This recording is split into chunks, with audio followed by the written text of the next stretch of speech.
দর্শক, কোরবানির পশুর হাটের সবশেষ খবর জানাতে রাজধানীর সাঈদনগর পশুর হাট থেকে আমাদের সাথে সরাসরি যুক্ত হচ্ছেন সহকর্মী রিফাত শিশির। শিশির, আপনি আমাকে শুনতে পাচ্ছেন?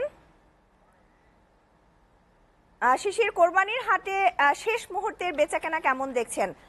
গরু বা ছাগলের অর্থাৎ কোরবানির পশুর কি কোনো কমতি দেখতে পাচ্ছেন, বা দাম নিয়ে ক্রেতা এবং বিক্রেতাদের মধ্যে কি ধরনের প্রতিক্রিয়া দেখতে পাচ্ছেন?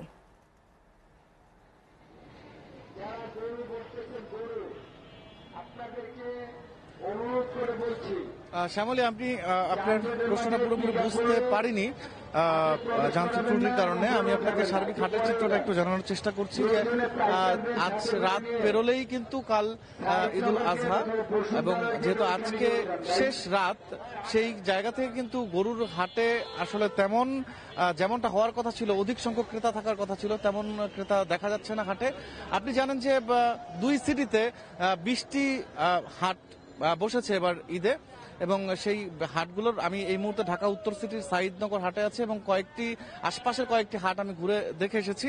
এবং এই হাটগুলোতে বেশিরভাগ যে অবস্থা দেখেছি, গরুর যদি কথা বলি, গরুর সংখ্যা একটু কমে গেছে এবং ক্রেতার সংখ্যাও কমে গেছে। তবে গরুর দাম আগের মতোই রয়েছে বলে অনেকে জানিয়েছেন, কিন্তু ক্রেতা আজকে তেমন একটা আসেনি। তবে অনেকে বলছেন যে আরো কিছু সময় পর, অর্থাৎ এখন কিছু ক্রেতা আসা শুরু করেছে।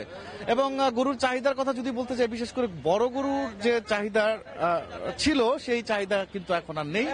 বড় গরু তেমন একটা বিক্রি হচ্ছে না, এবং অনেকে কিন্তু হতাশ হয়ে বড় গরু নিয়ে তারা বাড়ি ফিরে গেছেন বিভিন্ন জেলা থেকে। কুষ্টিয়া, নাটোর, মেহেরপুর, রাজশাহী, মাগুরা, বিভিন্ন জেলা থেকে কিন্তু বড় যে গরুগুলো এসেছিল, সেই গরুগুলো কিন্তু আসলে তেমন একটা বিক্রি হয়নি, এবং আজ একেবারেই আসলে বড় গরুর ক্রেতা একেবারে কম। আজকে মাঝারি গরু এবং ছোট গরুর চাহিদা সবচেয়ে বেশি। ছোট গরুর চাহিদা একেবারেই অনেক বেশি, কিন্তু সেই চাহিদাও পূরণ হয়ে গেছে গতকালকে পর্যন্ত। আজকে তেমন কোনো ক্রেতা নেই।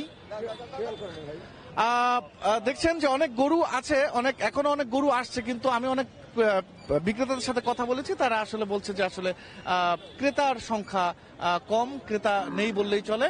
অনেকেই ফিরে যাচ্ছেন, এবং অনেকে রাত 1টা বা 2টা পর্যন্ত অপেক্ষা করবেন, শেষ পর্যন্ত যদি বিক্রি হয় তাদের অনেক দূর থেকে আনা এই গরু।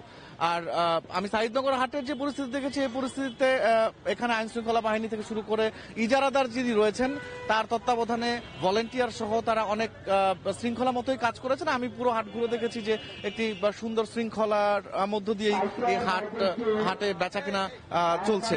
আর ছোট পশু অর্থাৎ ছাগলের ক্ষেত্রে যদি আমি একটু বলি, ছাগলের দাম একেবারেই কমে গেছে। অনেকেই কিন্তু 10,000 টাকা, 11,000 টাকাও কিন্তু তারা ছাগল কিনতে পারছেন। শ্যামলী, আমার ছিল সাঈদনগর হাট থেকে সবশেষ। শিশির, আপনাকে ধন্যবাদ।